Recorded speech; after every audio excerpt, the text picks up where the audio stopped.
Welcome into OutKick the show. I'm your fearless leader, Clay Travis. Appreciate all of you hanging out with us. I want to tell you right off the top, we got a lot to dive into. This Caitlin Clark thing, I'm blown away by. We're going to talk about that and more, but I want to start right here with Prize Picks, America's #1 fantasy sports app. You can turn $10 into $1,000 in a single game while watching your favorite sports play out this summer. NBA Finals start on Thursday. You got the NHL Stanley Cup Finals underway, College World Series, golf, whatever you're into. You can get boosted payouts on players you won't find anywhere else. When the NBA Finals are over, you can even go bet on Caitlin Clark and Angel Reese, or you can try out esports every Wednesday and Saturday in June. If your lineup doesn't win, you get the entry fee back. All sorts of even esports, which is crazy. My boys play. I don't know how that works. Prize Picks offers injury insurance, so your lineups stay in play even if one of your players gets injured this playoff basketball season. And if you have a player who exits the game in the first half, does not return in the second, Prize Picks will have your back, not count it as a loss. Download the app today. Use code OutKick for a first deposit match up to $100. That's code OutKick. First deposit match up to $100. Pick more, pick less. It's that easy. Okay. ESPN fell apart yesterday talking about Caitlin Clark. The entire network, Pat McAfee had to issue an apology. Stephen A. Smith got into it with some of the people on his show who were saying he didn't talk about the WNBA enough. I may have to sit down and write a long-form column on Caitlin Clark because I have so many thoughts on this. And I said yesterday off the top of the show, the Caitlin Clark phenomenon is one I missed. I just did. There have been other athletes that have been incredibly controversial that everybody had an opinion on. In no particular order, some of those guys, and they're all men, frankly, that I have covered, Tim Tebow, Johnny Manziel, Cam Newton, LeBron James, Tiger Woods, both when he entered into golf and then for all of the off-golf course shenanigans. There are relatively few guys, and again, they're all male, where in my life as a sports talk radio guy, I could just say their name and open phone lines and we would get flooded. Colin Kaepernick for off-field related incidents. I could sit down in front of my mic when I did local sports talk radio in Nashville, or when I did national sports talk radio with NBC Sports or Fox Sports Radio, I could sit down and say, LeBron James is open phone lines, and all 10 of our lines would immediately be lit. And I wouldn't even have had to give you an opinion. All of you would have your own opinions. I could say, Tim Tebow is, and immediately every phone line was lit. Johnny Manziel, Cam Newton back in the day during the Auburn-Alabama controversy. Those guys, Tiger Woods, those guys provoked reactions, good or evil, positive or negative, and all of you had takes. I don't think we've ever had a female athlete who could provoke this many takes. Serena Williams, great tennis player. I don't really think she ever provoked that many takes. Everybody knew she was a really good tennis player. I mean, even tried Danica Patrick. NASCAR racing against boys. Indy 500 against boys. I don't think she really provoked that many takes. Now, Simone Biles doesn't play and, chooses to sit out. That provokes some takes, but not so much about Simone Biles herself. I would submit to you, and Adam and team, you guys can think of other female athletes. I would submit to you that Caitlin Clark right now is provoking more hot takes than any American female athlete ever has. Can anybody come up with an American female athlete that has provoked more hot takes than Caitlin Clark. I can't. Pat McAfee had to issue an apology yesterday for what he said about her. Stephen A. gets into a fight. Every show is covering Caitlin Clark. Yesterday, OutKick, Tommy Lahren and I were on Sean Hannity talking about her. Dan Dakich was on Laura Ingraham. Charlie was on America's Newsroom. Basically, if you work at OutKick, Fox News is blowing up your phone saying, hey, can you come on and talk about this? Can anyone out there think of an American female athlete, hell, a world athlete, that has provoked more opinions in their entire career than Caitlin Clark right now? Ronda Rousey, Adam says. Ronda Rousey is an interesting example because I talked about how Caitlin Clark, to me, for women's college basketball, was like Ronda Rousey in that people cared about her. They didn't care about the sport, and the audience didn't follow her. But most of the Ronda Rousey conversation was just, could she beat up a guy before she got whipped by Holly Holm? Maybe Ronda Rousey is the other example, but I actually think Caitlin Clark is producing far more opinions on a wider variety of perspectives than even Ronda Rousey. Now, the WNBA may need Caitlin Clark like the UFC needed Ronda Rousey. Nobody else can even, most of you can't even name a female fighter right now other than Ronda Rousey. That's how much she mattered. But I was watching Stephen A. talk about this. I would say that Caitlin Clark is number one right now. I was watching Stephen A. talk about this right before I went live here on OutKick. And Stephen A. said, the only reason, and I'm paraphrasing him, the only reason this is a story is because Caitlin Clark is white and the golden goose was touched. And I saw last night Bob Costas was on CNN talking about this. And he said the only reason this is a story is because of the black-white angle here as it pertained to Caitlin Clark. And he said if this were two black players in the WNBA, nobody would have cared. And I thought that was interesting because it's a little bit reversed for how the media usually covers things. What Bob Costa said. What do I mean by that? On CNN and MSNBC, they only cover a black individual involved in a crime if they're the victim and a white person does the attack. Think about it. Black on black crime, nobody even talks about it. Makes people on CNN and MSNBC uncomfortable because there's no villain angle. There's no racism angle. And I'll talk about it in the context of sports. Remember the Kansas City parade shooting? Kansas City parade shooting happens. Every sports media outlet's talking about it. Oh, we need gun control. Oh, this is unacceptable. This is the America that we live in today. Adam Schefter, Mike Florio, everybody on ESPN, live reacting to it. Comes out, it's a black guy, and it's a gang-related shooting, story goes away. You haven't heard anybody talk about that in months now because it was just another black-on-black crime. We think that a white guy showed up with a gun and started spraying bullets everywhere. Oh, my God, we need gun control. Black guys show up, shoot at each other at the Kansas City Chiefs parade, story vanishes.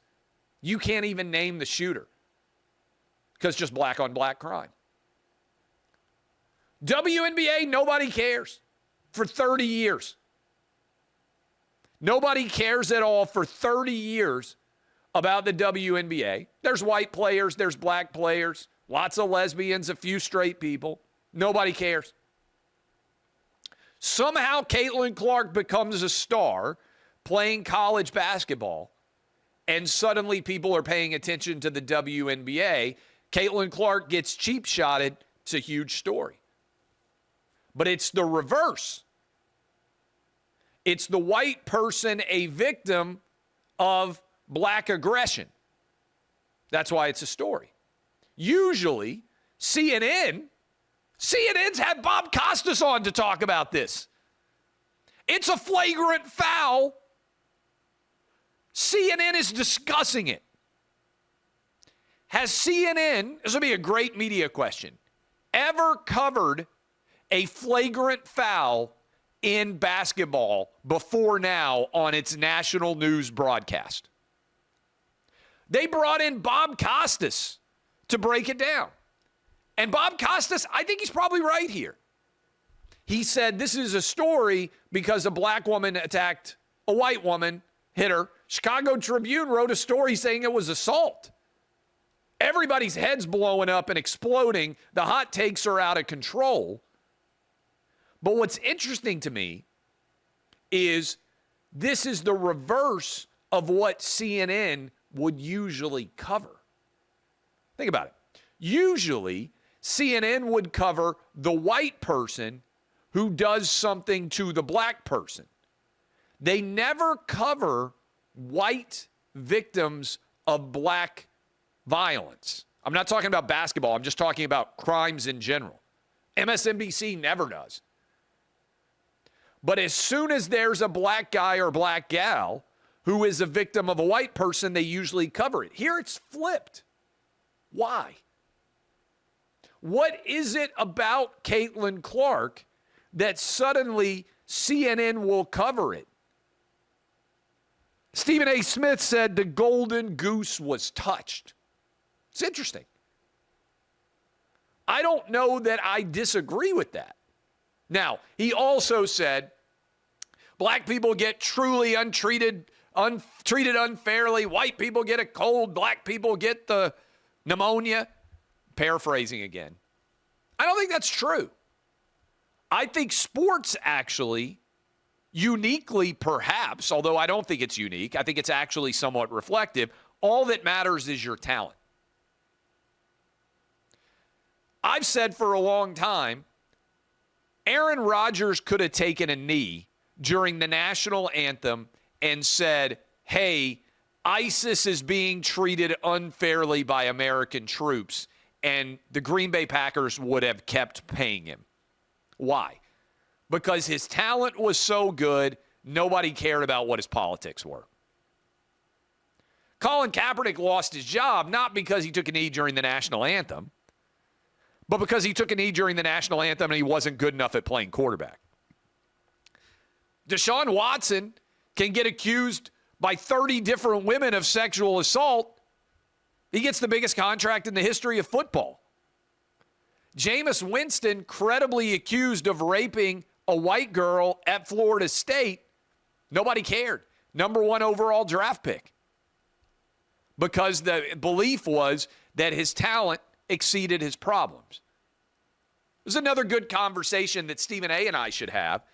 Name me a black talented athlete who has been underpaid because of their race. I don't think you can name one. I don't think you can name one at all. I don't think you can name a white athlete or an Asian athlete or a Hispanic athlete who is underpaid because of his race when he goes out on the field and makes a big-time difference. Can you argue that Caitlin Clark is overpaid relative to her professional performance? Yeah, I think you could. Because where does Caitlin Clark rank in the WNBA right now?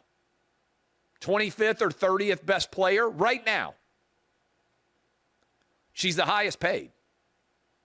Why? Again, this is why I find her so utterly fascinating. Now, she's very talented in college basketball. If she had stayed at Iowa, I think you could argue, you know what? She deserves $15 or $20 million a year to play in college basketball. She's the best player. But does she deserve a $28 million shoe contract based entirely on where she ranks in professional basketball right now? I don't think so. She's not the best player in the WNBA. This was my issue back in the day with Kaepernick. Kaepernick got a shoe because of what he did that had nothing to do with football. And that, I argued at the time. I said, this is a departure for Nike. Typically, you get a shoe based on your excellence on the court.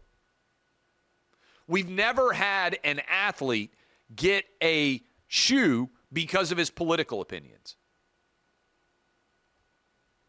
When has the highest paid player in a sport not been one of the 25 best players in that league?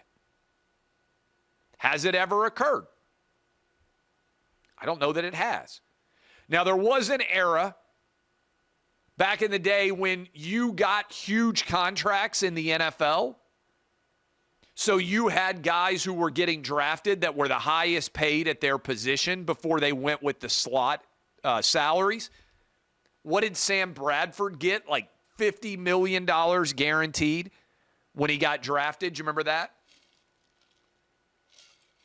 That was the end of that era, and they went back and they recalibrated how draft picks got slotted, and now arguably young quarterbacks are very underpaid, which is how you end up with, let's say, the Houston Texans having a window to make a run with C.J. Stroud under his rookie contract, or Russell Wilson having his rookie contract. You find a stud young quarterback, and you can ride him for that 4 or 5 years where he costs a fraction of what he's going to cost on the marketplace. You get him for $8 or $9 million a year when his value might be 50. That's an inefficiency in the NFL market right now, is that if you come out and you're dominant as a first-year, second-year player, you're undervalued for several years, which allows the team to spend money on other players surrounding you. So there was that era in the NFL when I think it was like Eric Berry or somebody like Eric Berry got drafted as a safety and immediately became the highest paid safety in the history of the NFL before they had taken a snap. And eventually the NFL Players Association said, nah, I think maybe Joe Thomas got drafted as an offensive tackle and came into the league as the highest paid offensive tackle ever. So just a question. Now, it's not on court earnings, to be fair, because Caitlin Clark's only making like $75K or whatever the heck it is in her WNBA contract. But a question for you guys to contemplate, debate, discuss. When has the highest paid player in a league arguably not been one of the 25 best players in the league? It's a good question. I'm not sure it's ever happened in men's sports. Now, again, that money is primarily coming off the court. And you can argue that from an economic basis, Caitlin Clark is worth it. But that deserves some discussion. Why does Caitlin Clark suddenly make people care about the WNBA? And this is why I say this is a blind spot for me. I grew up watching a lot of women's college basketball. The Lady Vols were really good. My dad is a massive Pat Summitt fan. Back in the day, Lady Vols against UConn, Gino Auriemma. Vanderbilt had a good women's basketball program for a first year. Old school.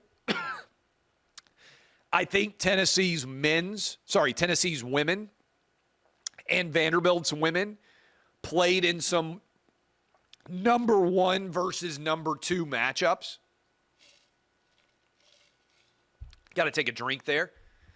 Back in the late 80s, early 90s, I'm dating myself here now. Vanderbilt had a big, tall, like 6'10" chick. Her name, I believe, was Heidi Gillingham. And Vanderbilt was really good at women's basketball. And everybody was watching those games. So I've watched a lot of women's college basketball before, so I didn't buy into the Caitlin Clark hype because I was like, women's college basketball has been popular for a long time. But the numbers that Caitlin Clark put up in terms of not only the points she scored, but the number of people who were interested in watching her, really kind of staggering. And I think it would be an interesting article for OutKick to write if we could get the data. Who are the people that are watching the WNBA and Caitlin Clark and buying tickets now that never paid attention before? My guess is white people. Honestly. My guess is if you went into, and obviously they're playing in Indiana, but if you went into WNBA arenas and you said, okay, usually 4,000 people are showing up. Now there's 12,000 people here. Who are those 8,000 new fans? My guess is it's white people. Caitlin Clark has motivated a cadre, again, this is my hypothesis, of white basketball fans that otherwise was disinterested in watching the WNBA. Now, maybe I'm wrong. Maybe when you run the numbers on the data, it's actually Hispanic people. The Hispanic people love Caitlin Clark, and they're showing up in the crowds. My bet is that this is the same core that has bought in on, let's say, the U.S. women's soccer team. U.S. women's soccer team, white people love the U.S. women's soccer team. You go watch who travels to go watch the U.S. women's soccer team, it is a super white audience. And I bet the data would reflect that a lot of the same people who are bandwagon U.S. women's soccer fans are now fans of Caitlin Clark. Why? It's really, she's a very good player. But what is it about her that is cutting through the noise? This is why I admit that I got a blind spot. She plays like Steph Curry. I get it. But it's not like Steph Curry playing like Steph Curry made the NBA more popular than it ever had been before. Steph Curry is a pinprick as popular as Michael Jordan was. I think he's the most influential player of his generation, and I think Caitlin Clark plays basketball like a kid that grew up watching Steph Curry would, as many men's basketball players do too. I've argued this for years. I coached Little League basketball, whatever you want to call it. I don't know what we call it. All the kids wanted to take deep threes. They all wanted to be Steph Curry. None of the kids wanted to be LeBron James. When I was a kid, we all wanted to be Michael Jordan. If you are my age, there is almost a certainty that you had a Michael Jordan poster in your bedroom.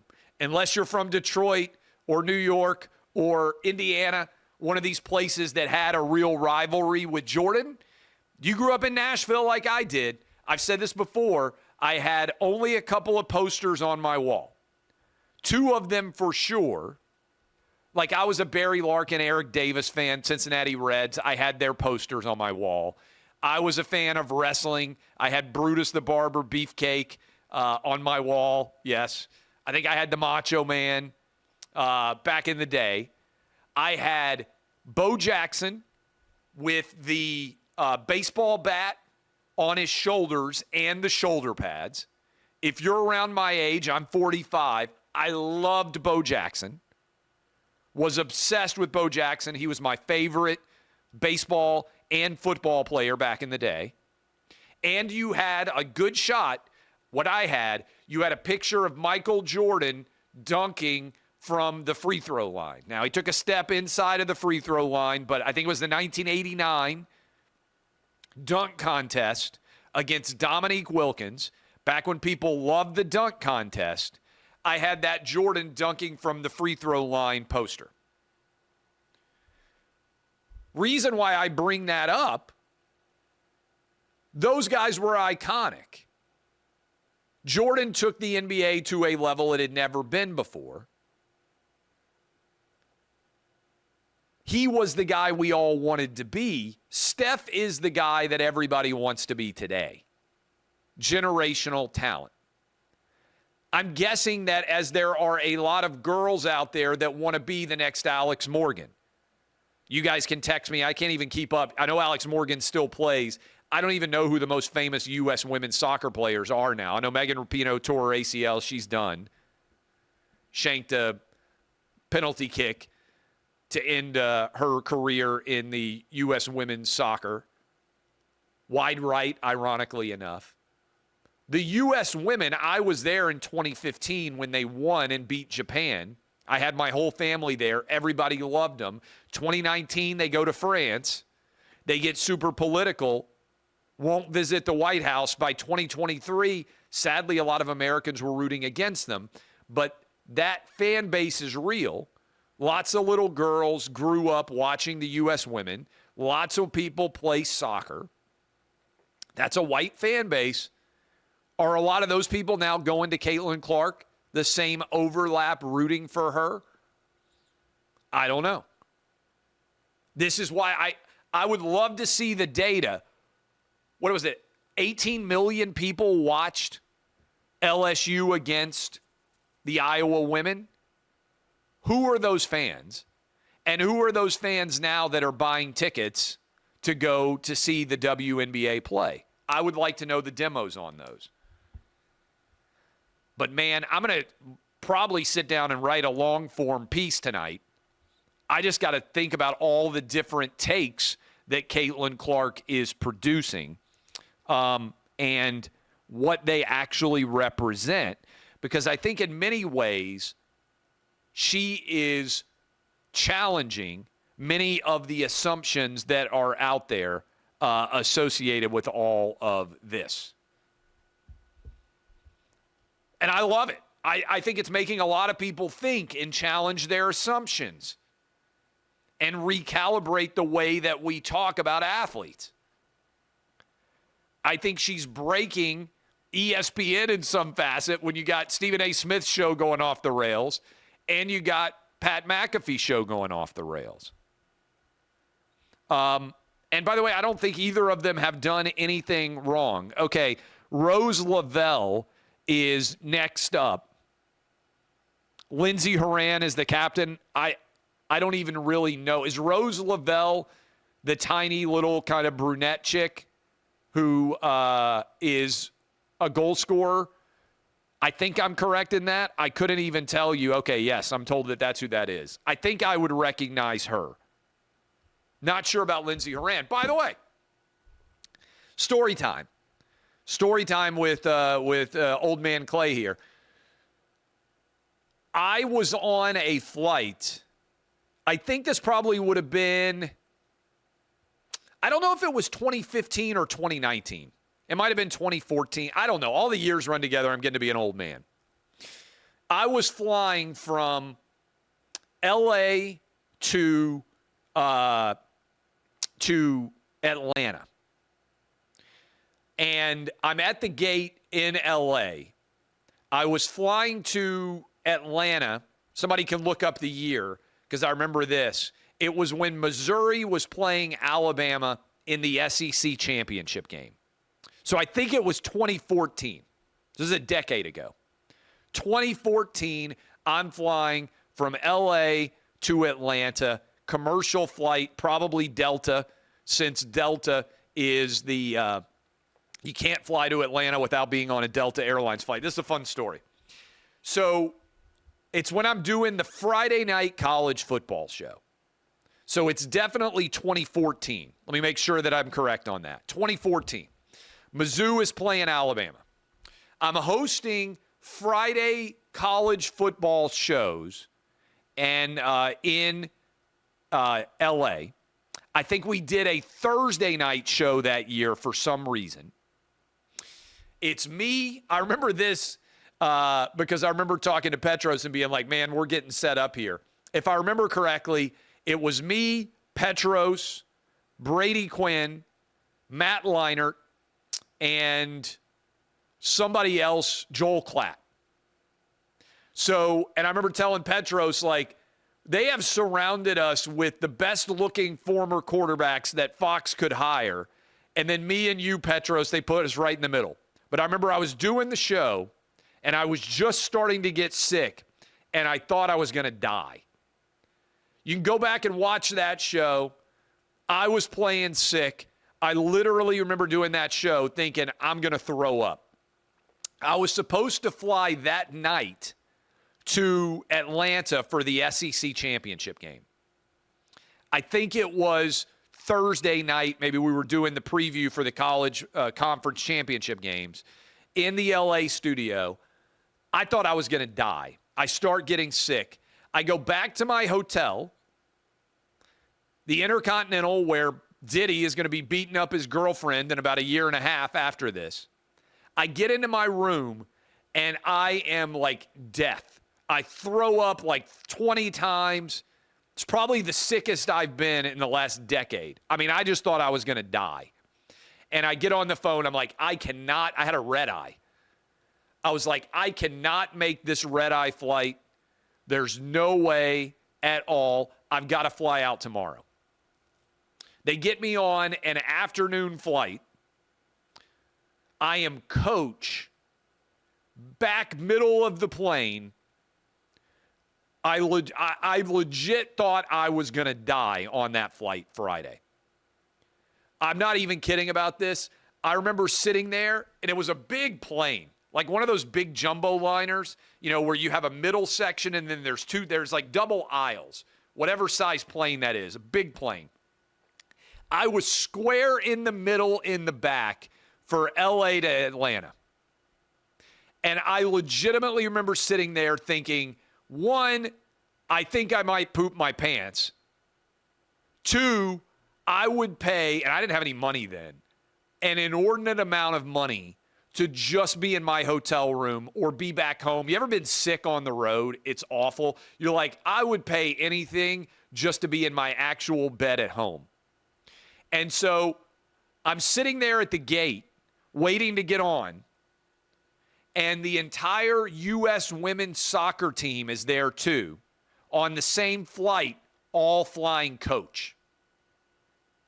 And I remember them all being there because this was before they won the World Cup. This is the, December before they go and win the World Cup, which I went to watch with Fox in July of 15, I guess it would have been. And I remember thinking, man, these girls are all starting to be pretty famous, yet they have them all flying coach on a Delta Airlines flight from L.A. to Atlanta. I think they have like their training camp or something in L.A. And I remember the girls were all like kind of sitting around where I was. And I remember thinking, I hope I don't get these girls sick, or I hope I don't poop my pants. I think I'm going to die. My point on that, in addition to the fact that I'm a Warrior, got there, covered the game for Fox. I remember interviewing Derrick Henry. Somewhere there's a photo of me, maybe the greatest hair photo ever taken of me, that my hair could withstand that illness, that sickness. I'm standing there with a mic interviewing Derrick Henry, and somebody took a photo of me, and my hair, it's the best photo that's ever been taken of my hair. It's a decade old. I think I tweeted it out. Maybe somebody can find that. Maybe we can share it tomorrow. I think it's the greatest photo that's ever been taken of my hair. I remember being so proud of how good my hair looked, considering that I thought I was going to die the day before. But women's sports, at that point in time, they're flying coach on a packed airplane all the way to Atlanta. It's the worst flight I've ever taken in my life. I thought I was going to die. The U.S. women's soccer team's all sitting around me. And I remember thinking, man, it's kind of crazy. They don't even get to fly first class on this flight to Atlanta. By the way, I didn't get to fly first class either. But I remember thinking, oh, my God, I'm going to die. I'm in the worst seat on this entire plane. I might poop myself. I'm close to death. I remember thinking I would pay $10,000 not to have to be on this plane, just to be in the hotel room underneath the covers. Got to Atlanta, got checked into the hotel, got checked in at like 9 o'clock p.m., covered my head, and I slept for like 12 hours. I woke up the next day, and I was amazing. I'm obviously an incredible person. In fact, we need to put this up. There's the photo. Adam found it. Tell me that my hair doesn't look incredible in this. Is there a way to put this up? Do we have the technological capability to put up the photo of how great my hair looks? I'm going to zoom in on my hair right now. I mean, that is incredible salon quality. I'm interviewing Derrick Henry, nearly died on the airplane, 2014. You want to talk about an unbelievable recovery, all natural, no product, on the field right after Alabama beat Mizzou. Good work by Adam. Everybody acknowledge who's watching the show right now, who just saw this get shared from the studio. My hair, impeccable right there. I don't know if we can put it up or not, but worth filing away. Pretty incredible. And all of you out there, maybe tomorrow we'll share it, but I encourage you to go check it out. Salon quality hotel. Hair, sorry. And I had a great set. Are we going to put it up? I think they're trying to put it up. By the way, there's so many other things that I need to talk about, but I've already talked for over a half hour now, and they're about to have the next show. I want to see if we can get the incredible hair up. I'm going to put a pin in several of these stories because there's a bunch of them, and I'll talk about them tomorrow. How about that? Is it up? Let me see. Do we have the technologically? No product at all. I'm telling you. No product at all. I don't do hair product. I don't do hairspray. I don't do gel. I don't do makeup. People are like, oh, you look old. Yeah, well, I mean, everybody else you see on television has got a professional makeup artist. I just look normal. They're working on getting it up. Whenever this goes up, let me also tell you that these are long-form stories that I want to talk about. College World Series is set. I was going to mention the odds. So let me go look at the odds here while we see if they can get that picture up.